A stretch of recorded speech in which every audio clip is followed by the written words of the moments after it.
Bismillah. Hari ini saya mau bicara tentang tanda-tanda ketika Allah mencintai seorang hamba. Karena akhir-akhir ini banyak yang mengklaim bahwa mereka mencintai Allah dan Allah mencintai mereka. Klaim itu harus ada buktinya, dan bukti itu ada tanda-tanda. Ya, insya Allah ini berdasarkan ucapan Sayyidina Ali ketika Allah mencintai seorang hamba. Idza ahabballahu abdan. Di salah satu ucapannya itu alhamahus sidqah. Itu Allah mengilhamkan kejujuran. Ilham itu maksud di sini adalah ketika Allah memberikan ide langsung ke hati, ya, sesuai dengan ayat Quran, yaitu setelah Allah menciptakan nafsu manusia dan Allah sempurnakan dan Allah mengilhamkan, ya, fa'alhamahu fujuraha wa taqwaha. Itu surat Syams. Jadi ilham ini berkaitan dengan malaikat, karena malaikat yang membawakan ide itu masuk langsung ke hati. Jadi pertama itu alhamahu as-sidqah, yaitu mengilhamkan tentang kejujuran, yaitu jujur dia dengan Allah, jujur dengan dirinya, jujur dengan orang lainnya, dan jujur dengan segala sesuatu. Nanti insya Allah kita bahas itu dengan detail. Kedua, ketika Allah mencintai sang hamba, Allah akan alhamahu al-ilma. Begitulah ilmu di sini, nanti harus kita bahas dengan detail, yaitu ilmu tentang dirinya dan ilmu tentang mengenal Allah. Tentang dirinya itu ilmu tentang bagaimana dia menghambakan diri pada Allah. Di situ muncullah semua jenis ilmu yang diperlukan untuk supaya dia bisa menjadi seorang hamba yang benar-benar hamba. Ketika dia benar-benar mengenal dirinya, dia akan mengenal Allah. Ya, sekaligus dia akan mengenal Allah. Itu nanti ada detailnya. Dan setelah itu ada ucapan lagi mengatakan alhamahu husnul ibadah. Ya, Allah akan mengilhamkan kepada dia memperbaiki ibadahnya. Jadi selalu ada peningkatan ibadah, bukan asal saja melaksanakan ibadahnya, tapi selalu dia akan meningkatkan, seperti kalau sholat, meningkatkan awalnya dengan pemahaman tentang sholatnya, tentang pastikan dia terlaksana rukun-rukunnya, sunnah-sunnahnya, dan semua dia perhatikan itu, sehingga sholatnya menjadi mi'raj. Itu bisa naik, dan ketika dia sholat itu, dia akan melakukan perjalanan mi'raj. Sesuai dengan ucapan Nabi, as-salatu mi'rajul mu'min. Kemudian ada ucapan lain yang mengatakan, ya, alhamahu rushdahu, yaitu jalan yang lurus, ya. Dan ada kaitan dengan ketika dia sudah dapat rushd, dia dapat mursyid, karena ada penunjuk jalan supaya dia bisa melaksanakan semua ibadah dengan benar, dan sesuai, Allah akan sesuaikan keinginan dirinya dengan keinginan Allah dalam ketaatan. Jadi semuanya itu akan dijelaskan dengan detail nanti. Dan juga ada ucapan lain, yaitu ketika Allah mencintai sang hamba itu, Allah akan membuat dia benci pada harta. Bukan berarti dia tidak akan bekerja, dia tidak akan menghasilkan harta. Dan maksudnya dia tidak akan mengandalkan harta itu, dan sekaligus Allah akan mengurangkan qasarahul amal. Amal itu angan-angan.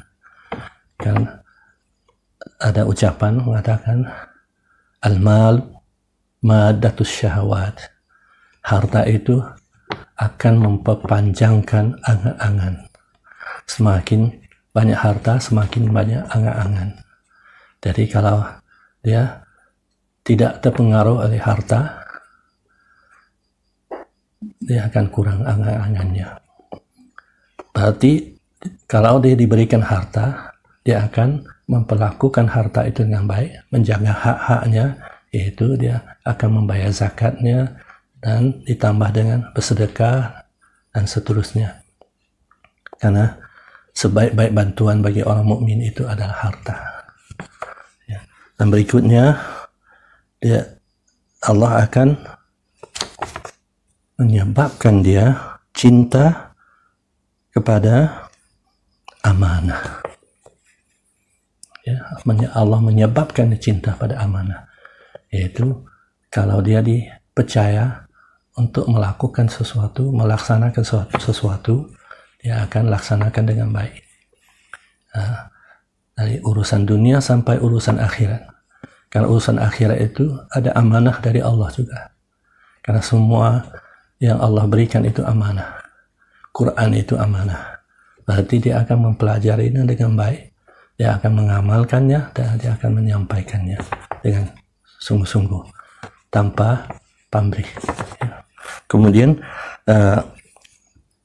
ada juga ucapan mengatakan ketika Allah mencintai sang hamba, Allah akan memberi rezeki sebuah hati yang saliman, ya, qalban saliman, yaitu hati yang sehat, hati yang tidak sakit lagi. Hati dia setiap waktu, setiap keadaan, dia akan hanya terhubung dengan Allah. Itu hati yang sehat. Kalau dia jauh dari Allah dan terhubung pada makhluk, itulah hati yang sakit. Ya, dan akan ada muncul masalah-masalah berkaitan dengan hati. Ya, karena sudah tidak sehat lagi. Dan juga ditambah dengan akhlak yang qawim, yaitu akhlak yang lurus. Ya.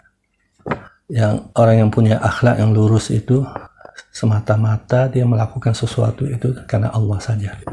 Tidak ada, karena makhluk tidak ada yang niat lain. Semata-mata itu yang punya akhlak yang lurus. Dan ada bedanya antara akhlak dan adab. Ya, akhlak itu adalah kondisi hatinya dengan Allah. Adab itu adalah perbuatannya, ucapannya, segala amalnya yang ada kaitan dengan makhluk. Itu sebabnya al-adabu khulalun mujaddadah. Adab adalah busana yang diganti sesuai keadaan. Tapi kalau akhlak selalu sama.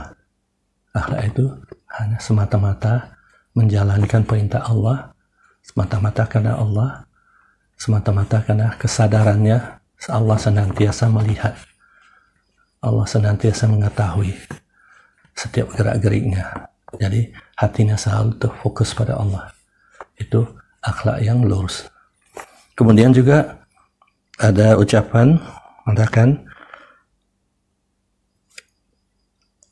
ketika Allah mencintai seorang hamba, Allah akan membaguskan dia dengan sakinah, yaitu ketenangan.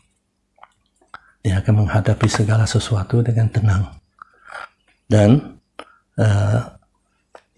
dengan sifat hilm. Sifat kehaliman ini adalah sifat penuh dengan kesantunan, pemaafan, kelembutan, semua itu sebab tidak ada kata yang khusus kecuali kita menggunakan kata kehaliman. Ya. Kehaliman itu adalah ketika dia berurusan dengan segala sesuatu dengan penuh cinta, kasih sayang, dan penuh pengertian ya, ketika dia beramal, ketika dia bertransaksi dengan yang lain. Itu sifat halim. Kemudian yang terakhir juga ada satu ucapan, yaitu ketika Allah mencintai seorang hamba, Allah akan menasihatinya dengan ibarat, bil ibarat, ya, ibarat, yaitu sebuah metafor yang Allah berikan, sebagaimana Allah firman dalam Quran dan banyak ayat-ayat itu dengan metafor, dengan ibarat. Jadi tidak perlu langsung lagi, cuma berikan ibarat, kemudian nanti naik ke satu tahap lagi dengan isyarat. Ya, karena orang mukmin, Nabi pernah bersabda, al-mu'min yakfihil isyarah. Dengan orang mukmin itu cukup dengan isyarat. Ibarat ini sebelum isyarat. Ya. Dan terkadang ibarat itu adalah isyarat. Ya. InsyaAllah semua ini akan kita bahas dengan secara detail. Ya. Bismillah.